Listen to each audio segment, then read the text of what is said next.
مفتی صاحب د سوالاتو جواباتو سلسله شروع کو. جی هاشم صاحب سوال کړی دی جی مفتی صاحب چې د زنانو د جماعت د تراویح څه حکم دی؟ السلام علیکم ورحمت الله وبرکاته. امام ابو حنیفه رحمه الله په نسبت باندې یعنی زمونږ د مسلک موافق د زنانو جماعت دا که د نفل وي او که د فرض وي دا جایز نه دی. دغه شان د زنانو دپاره مسجد ته تلل د کور نه دا هم درست نه دی. لہذا د زنانو جدا علاحده چې په هغې کې زنانه امامه جوړه شي، دغه شان شاته مقتدیانې هم زنانه وي، داسې جماعت جایز نه دی. ها البته دومره خبره ده که چېرې امام سړی وي، نارینه وي او بعضې افرادو سره زنانه هم ولاړې وي، لکه عام طور زمونږ د بلادو کې چې څنګه کېږي د تراویحو په موقع باندې کور کې حافظ صاحب هغه ختم کوي، زنانه هم ولاړې وي، نارینه ورسره هم شاته د امام نه ولاړ وي، نو په دغه صورت کې بیا بالکل د دې لمونځ جایز دی، خو جدا علاحده د زنانو جماعت بالکل درست نه دی. دومره پورې خبره دا یاد هم ساتل پکار دي چې کله یو زنانه حافظه وي د قرآن یا معلمه وي او هغه چاته سبق اوري، خپل قرآن حفظ پارې اوري، نو هغه هم په تلاوت کې په جماعت سره مونځ نشي کولی. پکار دا ده چې خپله یو شاګرده د کور بله زنانه دغه شانتې کیني او هغې ته بغیر د مونځ نه خپل تلاوت سنا وکړي. جی شکریہ. مفتی صاحب محمد عمران صاحب جی سوال کړی دی چې د زنانو د اقامت چې کوم دی دا که چېرته زنانه اقامت وکړي نو دا جایز دی او که نه؟ دا مسله په دې وخت کې اکثر پیش راځي چې په کور کې د دې خاص کر د وایرسو د وجې نه یو زنانه وي او د هغې خاوند وي، نو په کور کې هغې لمونځ کوي، اقامت پکار دی. نو اقامت اوس زنانه وکړي، نارینه شته دی نه، نو اقامت به څوک کوي؟ نو زمونږ جواب مسله دا ده چې اقامت هغه ښځه نشي کولی، د هغې دپاره درست نه دي چې اقامت وکړي. پکار دا ده چې امام صاحب اقامت وکړي او په خپله بیا امامتي هم ورکړي. نو لہذا د ښځې دپاره نه اذان کول او نه اقامت کول دا جایز دي، ځکه چې د ښځې اواز د عورت دی. پکار دا ده چې د عورت یعنی د پردې لحاظ وساتلی شي او خپل اواز هغه اوچت نه کړي. جی شکریہ. مفتی صاحب د باجوړ نه محمد جابر صاحب جی سوال کړی دی چې د زکات د ورکولو دپاره د هغې چې کوم مستحق وي زکات چې څوک چاته ورکوي، نو د هغې دپاره به وایي چې دا مستحق مونږ په کومه طریقه باندې معلومو؟ مونږ ته به څنګه پته لګي چې دا د دې زکات مستحق دی او دته دا زکات ورکول پکار دي؟ دا ډېر اهم سوال دی. سوال دا دی چې مستحق به مونږ څنګه پیژنو چې مونږ هغه ته زکات ورکو؟ د هغې جواب دا دی چې مستحق مونږ ته پکار دا دي چې په معاشره کې وګورو. یو کس دی د هغه د کپړو نه تا ته پته ولګېده چې هغه داسې کپړې اچوي چې د غربت آثار په هغه باندې معلومېږي. ته داسې ترتیب وکړه چې د هغه د رشته دارانو نه تپوس وکړه، د هغه د ګاونډیانو نه تپوس وکړه د دې سړي څه صورت حال دی، دا غریب دی، مالداره دی، د ده څه پوزیشن دی. د هغې نه بعد که چېرې هغې تاسو ته داسې جواب درکړي چې بالکل دا کس غریب دی، د ده وس دس نه رسي، نو بیا پکار دا ده چې همدغه شخص ته زکات ورکړی شي او دغه به مستحق وي. خو صرف دا نه چې د یو کس کپړې دی وکتلی شي او دا غریب دی یا د چې کوم دی نو یو کس چړ غونډی، هغه د پیسې د خلکو نه غونډی، خیراتونه دی غونډی او موږ دې په هغه باندې حکم ولګو چې دا غریب دی. ډېر کله ته دا هم لیدلی شوي دي چې یو کس سوال کوي لاس بل ته اوږدی، خو د هغې باوجود چې کوم دی نو د هغه سره لکونو روپۍ په کور کې موجود وي. دا خبره هم یاد ساتل پکار دي چې مونږ زکات هغه چاته ورکو چې هغه سوال نه کوي، غریب وي خو چې سوال نه کوي، د دې خبرې اهتمام پکار دی. دغه شان رشته داران چې څومره دي اوله کې د هغې حقوق دي، ستاسو کور کې څوک اوسېږي، ستا غریبان دي رشته داران، هغې ته ته زکات ورکړي. یو خبره. بله خبره اهمه دا ده چې زکات دا په دې کې چشمپوشي کېږي. چشمپوشي داسې کېږي چې موږ په علاقو کې یو زنانه ده، موږ وایو دا ډېره غریبه ده، خاوند ورسره ښه نه دی او دا چې کوم دی پیسې ورسره نشته، خو که حقیقت وکتلی شي نو د هغه سره په کور کې د هغې زنانه سره سونه موجوده وي، 2 تولې 3 تولې سونه موجوده وي. نو دا یاد ساتئ که چېرې یوه توله سونه دا د دغې زنانه سره موجود ده او په جیب کې ورسره نغد 1 روپۍ یا دغه شان د سپینو زرو څه ټوکړه او یا دغه شان د ضرورت د حاجت نه سوا نور زیاتی سامان دا موجود وي، نو که یوه توله سونه ورسره هم موجودي، اگر چې دا ښځه به ځان ډېر غریب کوي، خو بیا هم دغې ښځې ته زکات ورکول دا جایز نه دی. جی شکریہ. احمد خان صاحب جی سوال کړی دی چې السلام علیکم. وعلیکم السلام. مفتی صاحب مسافرو په داسې امام پسې اقتدا کول چې ورته معلوم نه وي نو دا مسافر به کوم نیت کوي؟ سوال بیا ووایئ. احمد خان صاحب هغه سوال کړی دی چې السلام علیکم مفتی صاحب مسافر په داسې امام پسې اقتدا کول چې مسافر یو هغه په داسې امام پسې اقتدا کوي چې هغه چې ورته معلوم نه وي نو دا مسافر به کوم نیت کوي؟ چې مسافر ته دا معلوم نه وي چې دا مسافر امام دی که دا مقیم امام دی، نو په دغه وخت کې به مسافر چې د سفر نیت کوي نو خپل د سفر مونځ به هغه چې کوم دی نو نیت به تړي. صحیح ده جی.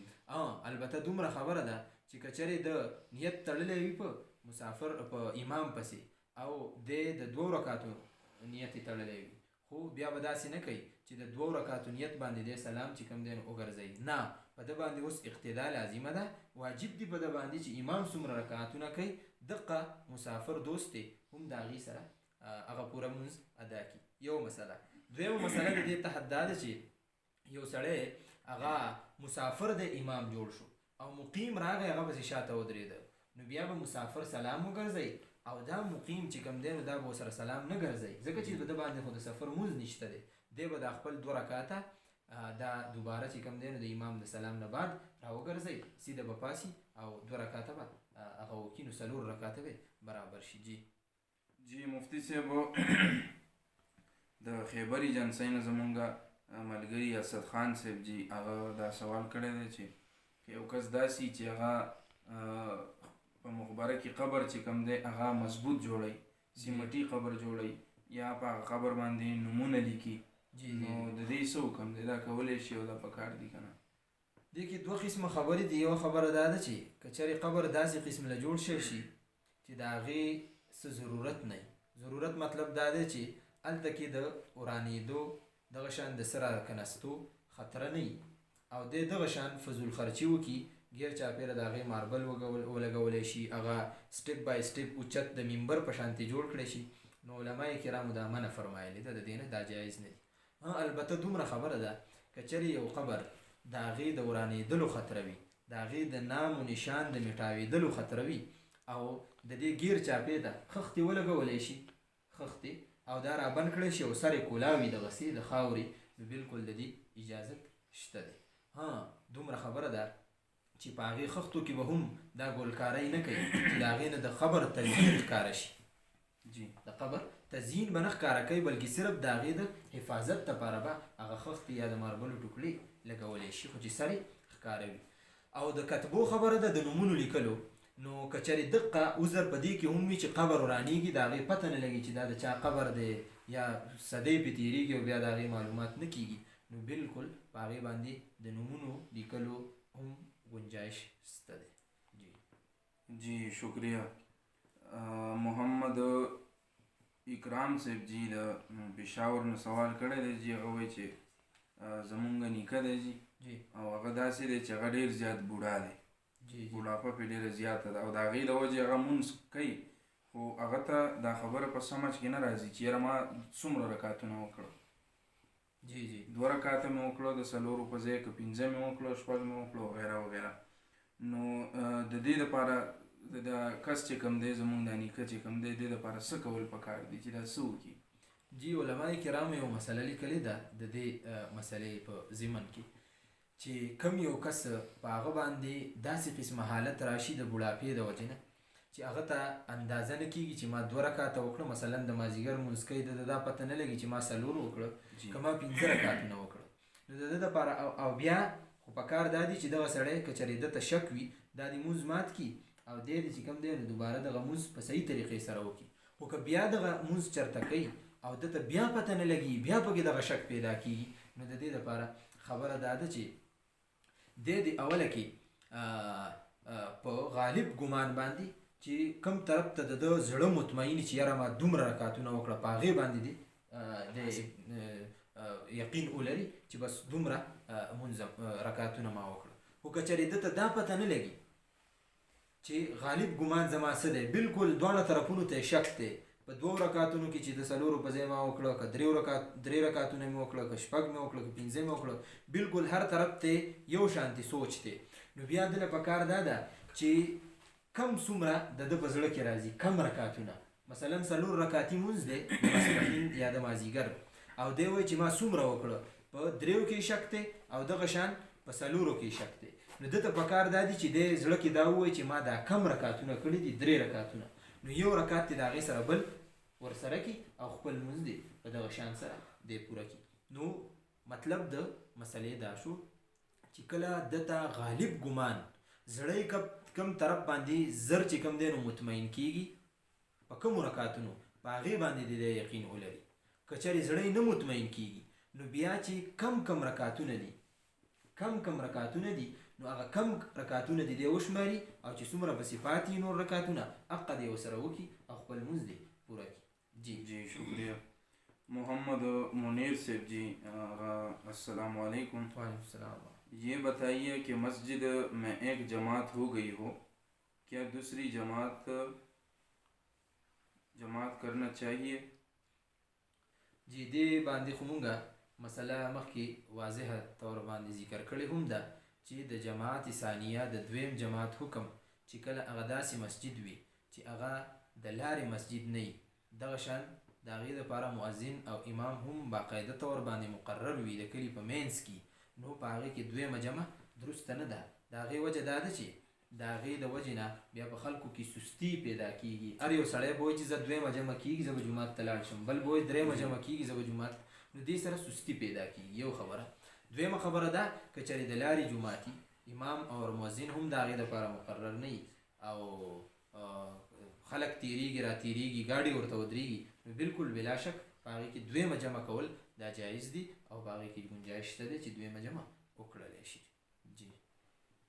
جی واجد علی خان صاحب جی سوال کړی دی. جی مفتی صاحب چې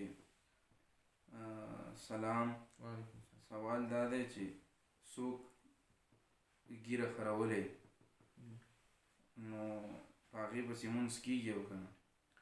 ګیره خریل دا موجب فسق کار دی، د ګناه کار دی. علماء کرامو لیکلي دي چې کوم یو سړی فاسق وي، که چا ګیره خرولي د دې د وجې نه فاسق وي، که چا غټه غټه ګیره هم وي او د نور کار د وجې نه فاسق وي، نور غلط کارونه کوي. جی دا وایي چې د جمعې مونځ هغه کولی شي او که نه؟ جمعې پړاولی شي، نو په ده پسې مونځ کول چې کوم دي نو مکروه دي. جی په ده پسې مونځ کول د دې فسق د دې ګناه د وجې نه مکروه دي.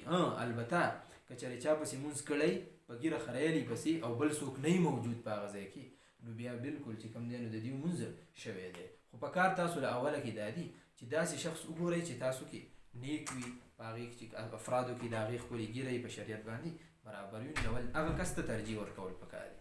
که هغه کس نه وي موجود په هغه ځای کې او ټول داسې کسان وي چې د هغې ګیرې نه وي، نو بیا چې کوم دی نو که د جماعت د ثواب د موندلو دپاره یو کس مخکې شي، اگر چې هغه د ګیره خریلي بیا هم په هغه پسې مونځ هغه ته به ثواب د جماعت میلاویږي، البته مونځ چې کوم دی نو مکروه دی په خپل ځای باندې. جی شکریہ. محمد حامد صاحب جی اسلام آباد نه سوال کړی دی چې غایبانې نماز جنازه د هغې حکم څه دی؟ غیبانه نماز جنازه دې باندې هم تفصیلي بحث مونږ کړی دی، مخکې پروګرامونو کې موجود وي. غیبانه نماز جنازه د امام ابو حنیفه رحمه الله په نسبت باندې جایز نه ده. دغه شان نور ائمه په هغې کې امام شافعي رحمه الله هم دی، هغې وایي جایز ده، ولیکن مونږ په سختۍ سره دا خبره کوو چې غایبانه نماز جنازه درسته نه ده جی.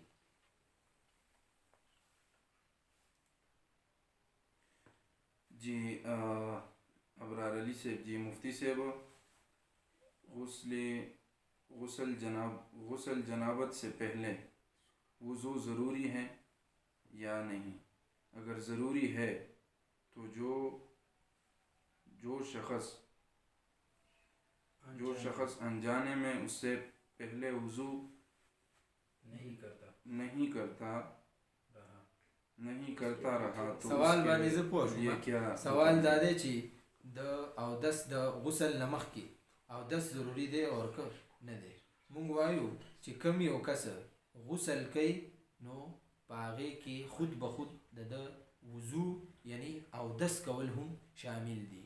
دغه شان پوزې ته اوبه اچول یا چې کوم دی نو خولې ته اوبه اچول په فرض غسل کې لازم دي ولیکن په اودس کې نشته دی. لہذا د چې کوم اودس کوم غسل کړی دی مخکې ته اودس نه دی کړی نو هېڅ په هغه باندې د باندې څه باک نشته دی او بالکل جایز دي د په دې غسل کې خود به خود اودس چې کوم دی نو شامل دی. مونږ د په نیز باندې د اودس دپاره څه نیت هم ضروري نه دی چې خامخا د اودس دپاره نیتي اراده دي نه، بلکې که دغه شان سړی چېرته کې خوړ ته ور ودانګل او لون شو راپاڅېده د اودس ټول ځایونه یې بالکل وینځلی شوي دي نو مونږ وایو د اودس شوی دی.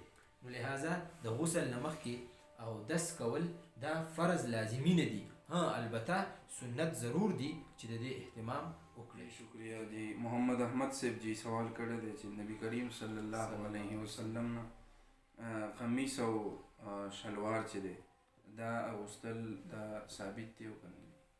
جی د نبی کریم صلی الله علیه وسلم ذات بابرکت احادیث مبارکو کې دا تذکره راغلی ده د هغې د لباس چې پیغمبر خدا صلی الله علیه وسلم به کمیس اغوسته او باقاعده چې کمیس به اغوسته نو د هغې دعاګانې هم منقول دي. البته د شلوار متعلق د لاندې پاجامې متعلق د نبی کریم صلی الله علیه وسلم نه دا راجحه خبره دا ده چې اغوستل نه دي ثابت. یعنی پیغمبر علیه صلات وسلام په خپله دا شلوار نه دی اغوستی ځای به تن کړی نه دی. البته دومره خبره ده چې پیغمبر علیه صلات وسلام د دې بیه کړې ده په بازار کې اغستی دی. نو علماء کرام او خاص کر ابن حجر اسقلانی رحمه الله ارشاد فرمایي چې کله په بازار کې یو څیز سړی اخلي نو د دې دپاره اخلي چې زه به استعمالوم. نو معلومه دا شوه چې پیغمبر خدا صلی الله علیه وسلم هغه شلوار چې په بازار کې کم اغستی و نو هغه هم د اغوستلو یعنی د خپل استعمال دپاره اغستی و خو موقع میلاو نه شوه. د دې د وجې نه پیغمبر علیه صلات وسلام راجحه خبره دا ده چې شلوار یې ځای به تن نه دی کړی، البته کمیس چې کوم دی نو ځای به تن فرمایلی دی. جی جی شکریہ. بل یو دوست جی هغه سوال دا کړی دی چې که چېرته په نماز کې په مونځ کې انسان ته بلغم راشي جی نو په دغه وخت کې بیا څه کول پکار دی؟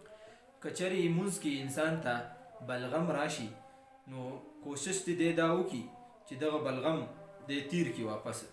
خو که چېرې دغه بلغم دی نشي تیرولی د په نفس کې د په مزاج کې یو کراهیت وي د هغې نه نو ده ته پکار دا دي چې په خپل صادر سره یا که چېرې د ده سره په جیب کې ټیشو وي او په اسانۍ سره دی هغه راغستلی شي نو هغه ټیشو سره هم دا بلغم توکلی شي او خپل مونځ بغیر د عمل کثیر نه واپس شروع کولی شي. یعنې داسې به نه کوي چې بالکل اوس جیب ګوري او یو جیب ګوري بل جیب ګوري، نه، که په اسانۍ سره دی دغه کاغذ ټیشو راغستی شي نو دغه پې صفا کولی شي جی د خولې نه. جی شکریہ. فضل ودود صاحب جی وایي چې سلام او د سلام نه پس د قرآن د تلاوت دپاره اودس مکمل کول کافي دی او که نه؟ جی د اودس قرآن مجید د تلاوت دپاره اودس کول لازمي دي. اودس کول لازمي دي. لاسونه یا صرف چې کوم دی خولې ته اوبه اچول دا نه کافي کېږي. مطلب دا دی چې صرف لاسونه وینځل یا صرف استنجا کول یا صرف خولې ته اوبه اچول دا د قرآن مجید د راغستلو دپاره نه کافي کېږي. د دې د راغستلو دپاره باقاعده څنګه چې موږ د مونځ دپاره اودس کوو دقه شان به د قرآن مجید د راغستلو دپاره هم اودس کوو. دومره خبره ده چې تلاوت بغیر د اودس نه هم کېدلی شي. په یادو باندې څوک لګیای تلاوت کوي نو هغه بغیر د اودس نه هم کول جایز دی. جی خو دومره دا خبره هم لازمي ده چې د انسان خوله پاکه وي. د الله جل جلاله دغه کلمات، د الله جل جلاله دغه خوږې خبرې دی په کومه خوله باندې وایي نو پکار دا ده چې دی خپله خوله دغه شان خپل جسم هغه د ګندګو نه صفا کړي او دی تلاوت په هغې باندې د قرآن مجید وکړي. د اشهد صدیقي صاحب سوال کړی دی چې د ورک شوي څیز دپاره مجربه وظیفه مفتي صاحب موږ ته وښیي. دې کې دوه خبرې دي. یو هغه ورک شوی څیز چې کوم دی نو هغه به جاندار وي، یعنی انسان ورک شي، او یو هغه ورک شوی څیز هغه به بېجانه، لکه د چا نه چې کوم دی نو پاسپورټ ورک شو، پیسې ورک شوي وغیره. نو بعضې دواګانې داسې دي چې هغه مجموعي د دواړو دپاره دي، لکه انا لله و انا الیه راجعون 313 مرتبه د هر مونځ نه بعد خاص طور باندې دا ویل. او بله که چېرې دا جاندار وي نو فرجعناک الی امک کی تقر عینها ولا تحزن. فرجعناک الی امک کی تقر عینها ولا تحزن. دا 14 کرته دا آیت ویل دي، اول او اخیره کې 3 ځله درود شریف ویل دي د هر مونځ نه بعد. کثرت وکړی شي، ډېر زیات وویلی شي نو فواید به خود به خود دا ډېر راوځي. او دغه شان یا واجدو او یا جامعو دا هم ویل پکار دي. الله جل جلاله د دې د وجې نه هم دغه څیز انسان ته واپس کوي. په دې باندې به انشاءالله که تاسو عمل وکړو نو چې څه ورک شوي وي هغه به الله جل جلاله زر تر زره تاسو ته واپس را پیدا کړي. جی مفتی صاحب وخت هم زموږ د پروګرام ختم دی، خو څه سوالات د ملګرو کړم دي. جی سید احسان الله غاصب جی په سفر کې مکمل نماز کولو یا صبرانه نماز کولو اجر د کم یو زیات دی؟ په سفر کې زمونږ په نسبت باندې په سفر کې سفرانه مونځ کول دا داسې دی لکه ټول مونځ چې انسان کړی. په دې کې رخصت نشته دی د عزیمت چې یعنی که چا 4 رکعاته وکړو نو هغه ته به اجر زیات میلاویږي. نه، که چېرې 4 رکعاته چا وکړو نو مونږ وایو دی ګناهګار دی. په سفر کې که چېرې 4 رکعاته د 2 رکعاتو په ځای باندې چا وکړو مونږ وایو دا ګناهګار دی. لہذا په سفر کې سفرانه مونځ کول دا بهتر دی، اجر به هم په دقې سفرانه مونځ باندې زیات میلاویږي. ښه جی مفتی صاحب بل یو ملګري جی سوال کړی دی چې د کرنټ په ذریعه سره یا د ګیس وغیره په ذریعه سره د ماشي شو یا نور داسې څیزونه چې کم دی هغه وجل دا څنګه دی؟ جی عام طور دا سوال په هغه موقع باندې راځي چې کله ګرمي شي نو د دې دپاره یو خاص آلی په هغې باندې دا ماشي وجلی شي، یا د بجلۍ نه یو داسې بلب میلاویږي چې کله هغه ته ماشي د هغې سره ټچ کېږي نو کرنټ شان میلاویږي، د هغې د وجې نه مري. حدیث مبارک کې راځي نبی کریم صلی الله علیه وسلم ارشاد فرمایي چې تاسو کې د یو کس د الله جل جلاله د عذاب په شان عذاب نه ورکوي. د الله جل جلاله عذاب په اور سره وي، یعنی په اور دې څوک نه سوځوي. دا میږي شو دا سوځول، دغه شان مچر دا سوځول، دغه شان نور څیزونه په اور باندې سوځول دا جایز نه دي. البته د تحقیق نه بعد دا خبره معلومه شوې ده چې کم کرنټ په دغه کې میلاویږي نو په دې کې د اور څه آمیزش نه وي. لہذا د په کرنټ سره دا ماشي مړه کول د دغې آله استعمالول دا د دې د کېدلو ګنجایش شته دی، دا جایز دی. جی بس جی د سلمان خان صاحب جی سلیمان خان صاحب جی سوال کړی د مفتی صاحب مونږ اکثر سنت کوو جی شاته نه کسان لاس ټچ کړي او د جمعې په نیت باندې د جمعې په نیت باندې ودرېږي. جی زمونږ په نسبت باندې په د ادنا شخص شاته اعلی امامتی کول د اعلی مونځ کول دا درست نه دي. یعنی یو کس دی هغه مخکې ولاړ دی په نفلو باندې، دغه شان په هغه پسې شاته نفل کول درست دي. خو لیکن که چېرې یو کس ولاړ دی دا زمونږ په نسبت باندې دا د هغه په نسبت باندې د چا په نسبت باندې چې د نفلو جماعت شته دی، او که یو کس هغه سنت کوي په هغه پسې شاته فرض والا ودرېده نو د فرضو درجه د سنتو نه اوچته ده، د فرضو درجه د سنتو نه اوچته ده. پکار دا ده چې فرض والا مخکې او سنت والا شاته.